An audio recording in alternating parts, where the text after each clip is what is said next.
Hello, my name's Dom Conlon and I'm one of the judges for the Sadie Massey Award at the Portico Library.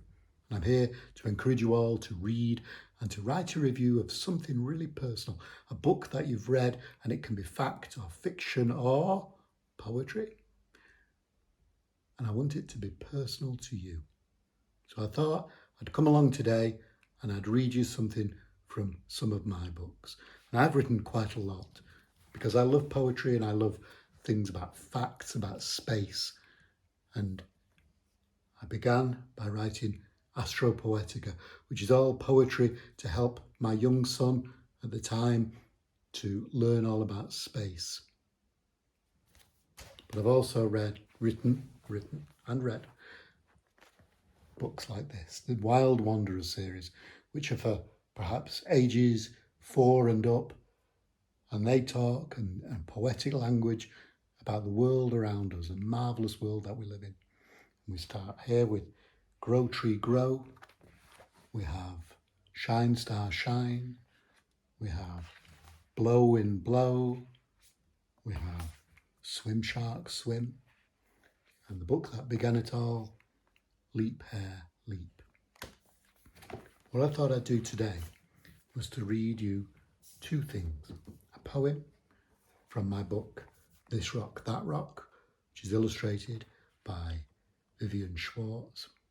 And the poem I'm going to read to you is a poem that's really personal, because I do think all the best reviews, we put a bit of ourselves in them.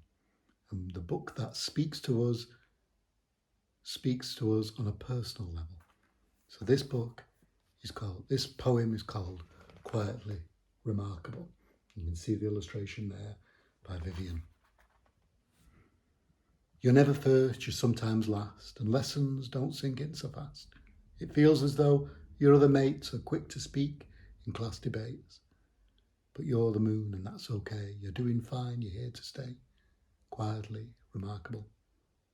You look ahead, but nothing's clear. Every choice is edged with fear.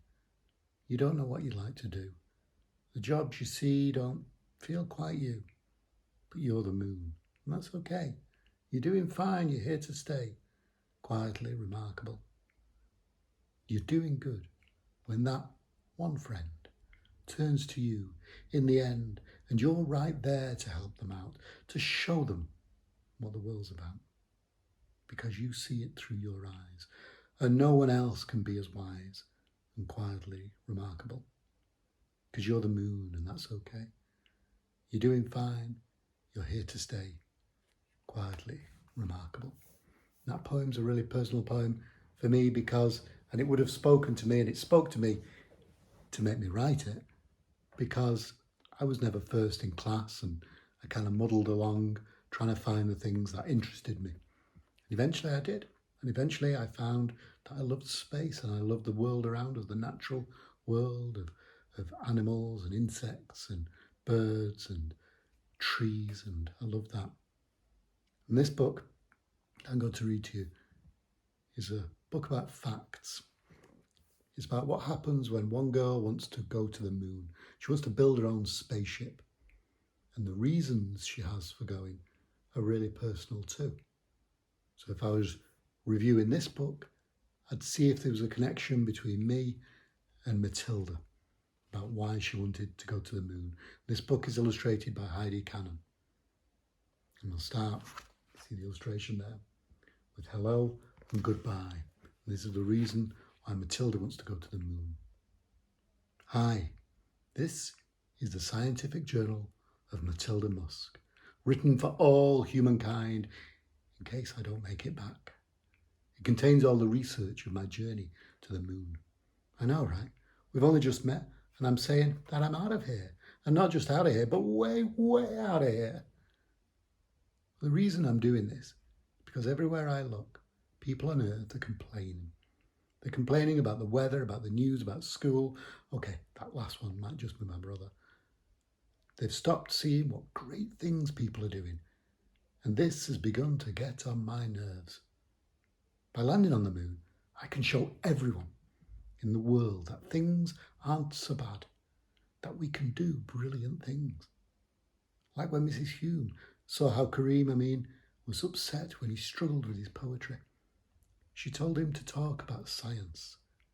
Kareem loves science as much as I do, and so he talked about how all the bits that make us, all the atoms, are first made in the heart of a star. As he spoke, Kareem cheered right up. And because he talked about it so beautifully, everyone else felt great too. Mrs. Hume showed Kareem what he could do and said, this was like poetry too. That's a small example. And it was enough for us, but if I'm going to make the whole world look up, then I need to do something much bigger. Now, you don't know me, and I don't even know you, but I do know that you're thinking I'm as daft as a snowman in summer. Because how can I, a 10-year-old kid, go to the moon? Do I have wings? Do I have jet-powered boots and a magic space helmet? Do I have a billionaire aunt with a spaceship in her underground lair? Nope, I don't have any of those things. But I have something better, brains.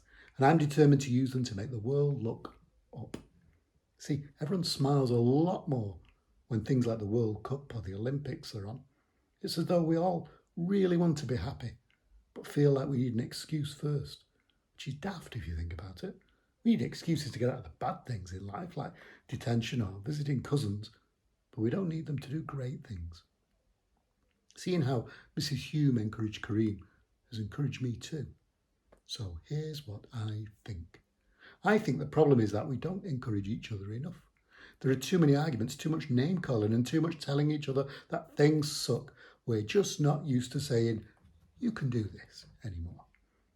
That's why I wish we'd do more amazing things, like going to the moon. That was amazing. On May 26, 1961, the President of the United States of America, John F. Kennedy, said, you can do this. Sort of. What he actually said was, I do say that space can be explored and mastered without feeding the fires of war. Things were about to get exciting. The world was listening. He went on to say, we choose to go to the moon.